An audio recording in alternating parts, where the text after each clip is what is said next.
ओम नमः शिवाय भक्तगण। आज मैं शिव पुराण के प्रथम अध्याय के बारे में चर्चा करने जा रहा हूँ। इस अध्याय को विद्यासागर संहिता कहा जाता है। इस अध्याय में शिव पुराण के महात्म्य का वर्णन है, जिसमें सूत जी शौनक जी को बताते हैं कि यह दिव्य शास्त्र कलयुग में मनुष्यों के लिए परम कल्याणकारी है, भक्ति और ज्ञान को बढ़ाने वाला है और इसके श्रवण से सभी पाप नष्ट हो जाते हैं। इसके साथ साथ शिवलोक की प्राप्ति होती है। इस अध्याय में भगवान शिव की स्तुति और इस पुराण की महिमा बताई गई है। इस अध्याय में ऋषि शौनक जी सूत जी से कलयुग में जीवों के कल्याण और शिव भक्ति के लिए एक श्रेष्ठ साधन के बारे में प्रश्न पूछते हैं, जिसके उत्तर में सूत जी शिव पुराण की महिमा और उसके 7 संहिताओं जैसे विद्येश्वर संहिता और भगवान शिव के कल्याणकारी स्वरूप का वर्णन करते हैं और यह बताते हैं कि इसके श्रवण से मनुष्य सभी पापों से मुक्त होकर शिवलोक प्राप्त करता है।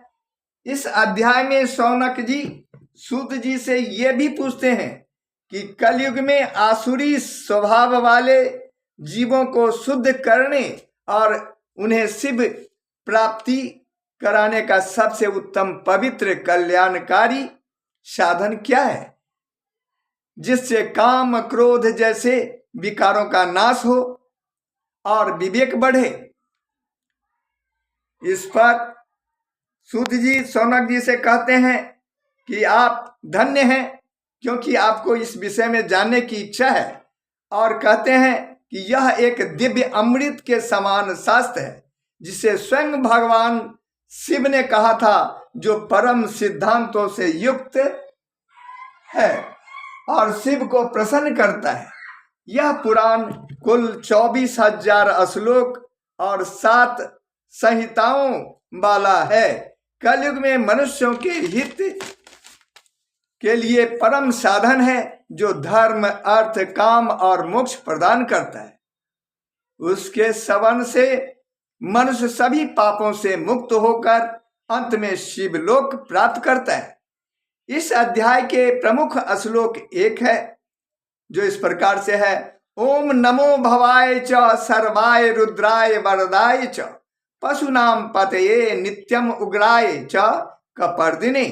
इसका अर्थ है, मैं भव सृष्टि के कर्ता, सर्व संहार करता, रुद्र प्रलयंकर, वरद वरदान देने वाले, पशुपति पशुओं के स्वामी, नित्य शाश्वत, उग्र भयानक और कपर्दी जटाधारी रूपों में भगवान शिव को नमस्कार करता हूं। सूत जी ने शिव पुराण और अन्य पुराणों का उपदेश महर्षि शौनक जी के साथ साथ अन्य 88,000 ऋषियों को नैमिषारण्य में यज्ञ के दौरान दिए थे, जहां सभी ऋषिगण तपस्या कर रहे थे और सूत जी कथा सुनाने के लिए वहां पधारे थे। नैमिषारण्य उत्तर प्रदेश राज्य के सीतापुर जिले में गोमती नदी के तट पर स्थित है। यह एक प्राचीन पवित्र तीर्थ स्थल है।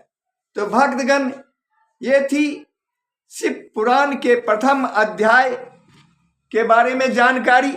अगर मेरा वीडियो पसंद आ गया हो तो मेरे इस चैनल को लाइक एवं सब्सक्राइब करें, साथ ही अपने साथियों को भी शेयर कर दें। अगले वीडियो तक के लिए आपसे विदा चाहता हूं। जय भोलेनाथ।